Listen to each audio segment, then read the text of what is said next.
네, 여러분 안녕하십니까. 자, 2024년 7월 28일, 벌써 7월도 이제 마지막 주일입니다. 자, 오늘은 호세아 시리즈 이제 5번째 시간으로, 오늘은 호세아서 4장 1절에서 5절까지의 말씀을 가지고 하나님의 절규라는 제목과 함께 여러분들과 말씀을 나누겠습니다. 자, 1절부터 한번 보겠습니다. 이스라엘 자손들아, 여호와의 말씀을 들으라. 여호와께서 이 땅 주민과 논쟁하시나니 이 땅에는 진실도 없고 인애도 없고 하나님을 아는 지식도 없고. 2절 오직 저주와 속임과 살인과 도둑질과 간음뿐이요 포악하여 피가 피를 뒤이음이라. 3절 그러므로 이 땅이 슬퍼하며 거기 사는 자와 들짐승과 공중에 나는 새가 다 쇠잔할 것이요 바다의 고기도 없어지리라. 4절 그러나 어떤 사람이든지 다투지도 말며 책망하지도 말라. 내 백성들이 제사장과 다투는 자처럼 되었음이라. 5절 너는 낮에 넘어지겠고 너와 함께 있는 선지자는 밤에 넘어지리라. 내가 내 어머니를 멸하리라. 세상에는 토착 종교를 포함한 원시 종교에서부터 교리적 체계를 갖춘 종교까지 많은 신들을 사람들은 믿고 있습니다. 보통은 신에게 자신이 원하는 바를 얻고자 기도하고 믿습니다. 혹은 내세에 대한 어떤 막연한 불안감으로 종교를 갖기도 합니다. 보통 말하는 교리적 체계를 갖춘 종교에서의 특징들을 보면 공통적인 면이 하나 있습니다. 그것은 선과 악에 대한 분명한 기준이 있고 또 그에 따른 상벌 또한 확실합니다. 그런데 한 가지 없는 점이 있습니다. 그것은 바로 선과 악의 기로에서 악을 따르는 인류를 향한 신의 안타까움이 없다는 것입니다. 죄를 지은 인간에게는 심판과 징벌은 어느 종교에나 있습니다. 그러나 신이 죄에 가담하는 인간을 향한 안타까운 호소를 하는 종교는 오직 기독교뿐이라는 점입니다. 오늘 본문 1절과 2절 말씀을 한번 다시 보겠습니다. 이스라엘 자손들아, 여호와의 말씀을 들으라. 여호와께서 이 땅 주민과 논쟁하시나니 이 땅에는 진실도 없고 인애도 없고 하나님을 아는 지식도 없고 오직 저주와 속임과 살인과 도둑질과 간음뿐이요 포악하여 피가 피를 뒤이음이라. 자, 오늘 본문인 호세아 4장에는 시작부터 이러한 하나님의 외침이 들리기라도 하는 구절들로 아주 가득합니다. 신학적인 해석을 하자면 호세아 선지자에 의한 이스라엘 백성들이 짓는 죄악들에 대한 고발이라고도 설명합니다. 그런데 1절 상반절을 보면은 논쟁하시나니 라고 표현되어 있습니다. 논쟁, 히브리 원문의 단어를 보면은 live 이라고 하는데 논쟁, 변론, 원문의 단어 의미와 해석, 이 논쟁과는 큰 차이가 없습니다. 그래서 별다른 해석을 할 필요는 없는데, 자, 이 논쟁에 대해서 우리 한국 사전을 보면은 사리를 따져서 말이나 글로 다투는 거. 자, 사리가 뭐죠? 옳고 그름이죠. 옳고 그름을 따져서 말이나 글로 다투는 것이라고 정의되어 있습니다. 창조주의자, 절대적 힘을 갖고 계신 하나님께서 피조물인 사람과 옳고 그름을 따져가며 말씀으로 다투신다는 겁니다. 자, 말씀 이어서 이 땅에는 진실도 없고 인애도 없고 하나님을 아는 지식도 없고. 자, 진실과 인애가 없다는 것은 하나님을 아는 지식이 없다는 결과를 강조하기 위한 부연적인 설명이라고 할 수 있습니다. 즉, 하나님의 속성인 신실한 모습이라던가 인애의 모습이 이스라엘에 없다는 것은 자신들의 진정한 주인인 하나님이 이스라엘의 마음에서 떠나 있음을 강조하시는 것입니다. 하나님을 아는 지식에서 이 지식이란 히브리 원어를 보면은 다스 하는데 뭐 똑같습니다. 암, 지성, 이해, 이해력, 뭐 지혜 등의 의미가 있습니다. 그런데 이 모든 것의 배경을 보면은 이 지성, 지혜, 뭐 어떤 이해력에는 과거의 경험을 통해서 알 수 있는 내용들을 전제로 하고 있습니다. 즉 당시의 이스라엘은 하나님과의 교제가 완전히 단절되어 있음을 나타내고 있는 것입니다.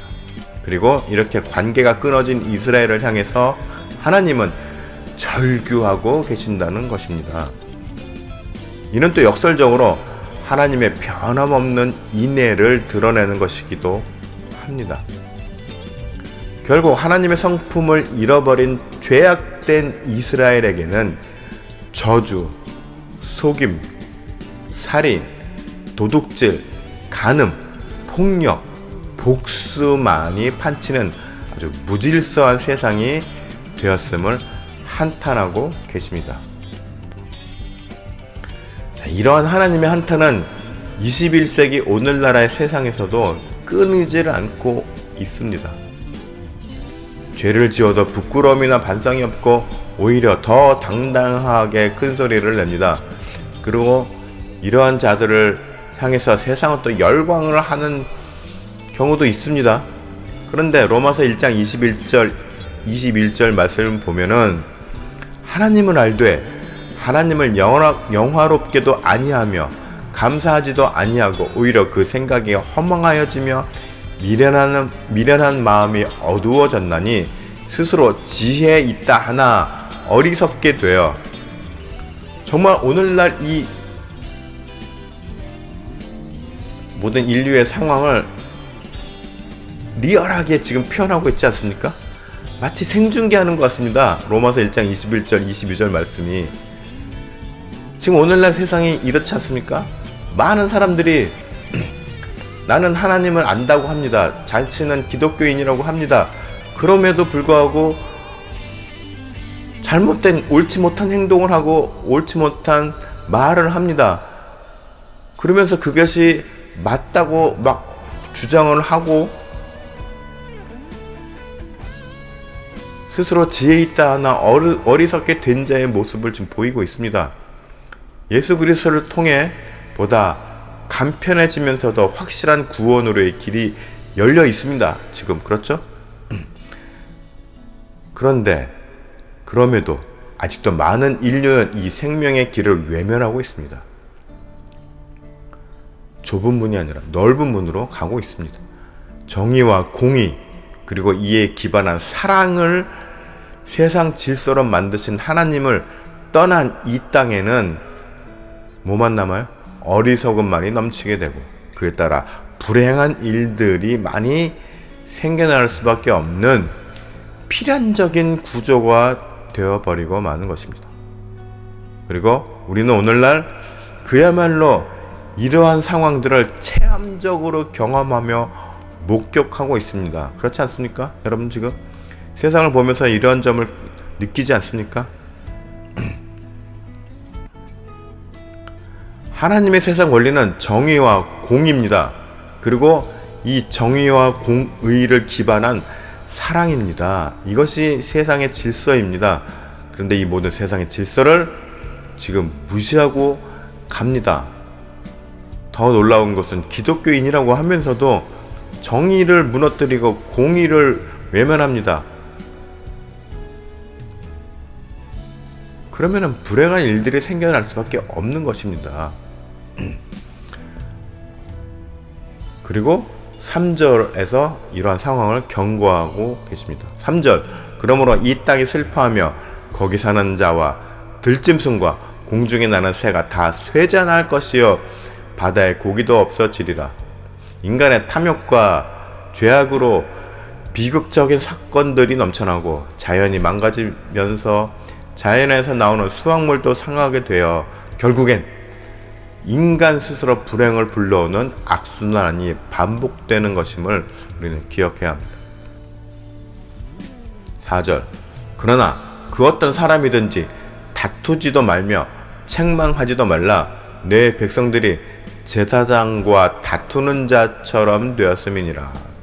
자, 4절을 보면 여러모로 생각나게 하는 문장이 나옵니다. 먼저 어떤 사람이든지 다투지도 말며 책망하지도 말라 라는 이 문장은 하나님을 떠난 결과로 불행한 일을 당한다 할지라도 서로를 향해서 쌍방이 혹은 신을 향해서 원망하거나 책임을 돌리지 말라는 것입니다. 네 탓이네, 내 탓이네. 아이고, 이 세상에 신이 없나봐. 왜 신이 있으면 세상이 이렇게 망가지냐, 우리가 왜 이렇게 힘드냐, 이렇게 책임을 돌리지 말라는 것입니다. 왜요? 모두 다 하나님을 떠난 결과로 얻어진 자업자득인 것이기 때문입니다. 그리고 제사장과 다투는 자처럼 이란 문장에서 저는 정말로 섬뜩한 느낌을 받았습니다. 왜냐하면은 여기는 해석상 3가지 정도의 분석이 있는데, 첫 번째로 종교 지도자들의 자체적인 타락을 지적한 것이라는 분석이 있습니다. 예, 종교 지도자들이 타락해 있는 것이다. 또 두 번째로는 제사장뿐만 아니라 더불어 백성들도 같이 타락했다고 보는 분석이 있습니다. 마지막으로 세 번째로는 백성들이 제사장들처럼 싸우는 자와 같이 악하다고 보는 견해입니다. 자, 그런데 이 3가지 내용을 보면은 여러분들 어떻습니까? 모두 다 같은 내용입니다. 종교 지도자들이 타락해서 백성들에게 하나님에 대한 올바른 교육과 지도를 해야 함에도 바른 선생의 노력을 하지 않았다는 것과, 또 이런 결과로 해서 무지해진 백성들이 결국 어리석은 자들같이 되어버릴 수밖에 없다는 점. 그리고 마지막으로 결국에는 종교 지도자나 일반 백성들이 똑같이 악해버렸다는 해석이 모두 가능하다는 점입니다. 오늘날 한국이나 미국도 어떻습니까? 자, 미국 기독교 정신으로 건국되어졌다고 하는 미국을 보면 요즘 보면 그야말로 혼돈의 모습 가운데 있습니다. 그렇지 않나요? 네, 한국도 마찬가지입니다. 모범을 보여야 할 국가의 지도자들이나 또 교회의 지도자들이 사사로운 사익과 권력에 집착하고 이 때문에 지역사회와 갈등을 유발하고 있습니다.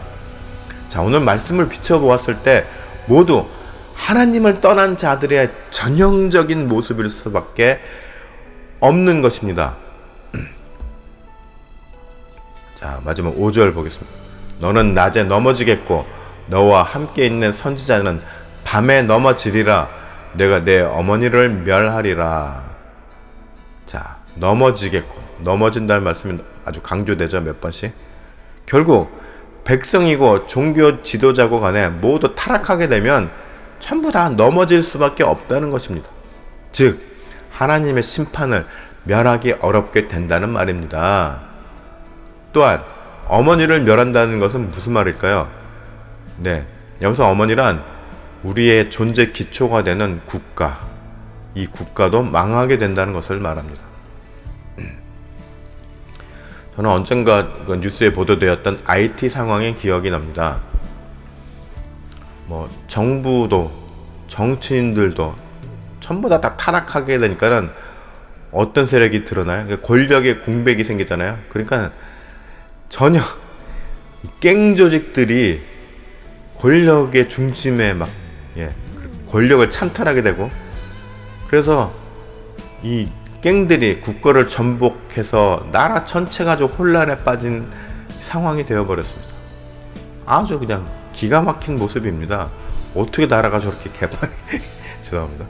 어떻게 나라가 저렇게 와, 진짜 대책이 답이 없는 상황이 되어버렸습니다. 하나님을 떠나 나라 전체가 타락하게 되면 국가의 존망도 흔들리게 되는 것이 바로 하나님이 만드신 이 세상의 원리라는 것을 우리는 잊지 말아야 할 것입니다. 미국도 그렇고 한국도 마찬가지입니다. 제3세계로 전락하는 것은 한순간입니다. 오늘도 예수님은 우리를 위해 끊임없이 중보하고 계십니다. 우리들도 살아가면서 보다 열심히 말씀을 통해 주의 뜻을 구하며 바른 길로 나아가는 성도들이 되어야 할 것입니다. 바른 길이란 어떤 길이냐? 공평입니다. 어느 한쪽으로 치우치지 아니한 공평. 그 다음에 정의로움, 올바른 거죠. 그 다음에 공의로움, 좀 더 위에 있는 개념이죠. 그 다음에 인내함. 그리고 예수 그리스도께서 삶을 통해서, 그 다음에 십자가를 통해서 이 모든 공평, 정의, 공의, 인내를 완성하셨고, 그 완성하신 자체로 복음이 되었습니다. 그렇기 때문에 복음이라는 것은 예수님께서 공평함과 정의와 공의와 인내로 완성하신 구원으로 가는 길이라는 것입니다. 그것이 복음입니다. 그냥 예수님을 믿으면은 지금까지 지은 죄가 모두 다 싹 다 없어져요. 깨끗하게 세탁돼요. 우리는 지금부터 의인이 된 것입니다. 천국은 따놓은 당상입니다. 천국은 우리가 예수님만 믿으면 천국은 보장된, 이런 게 복음이 아닙니다.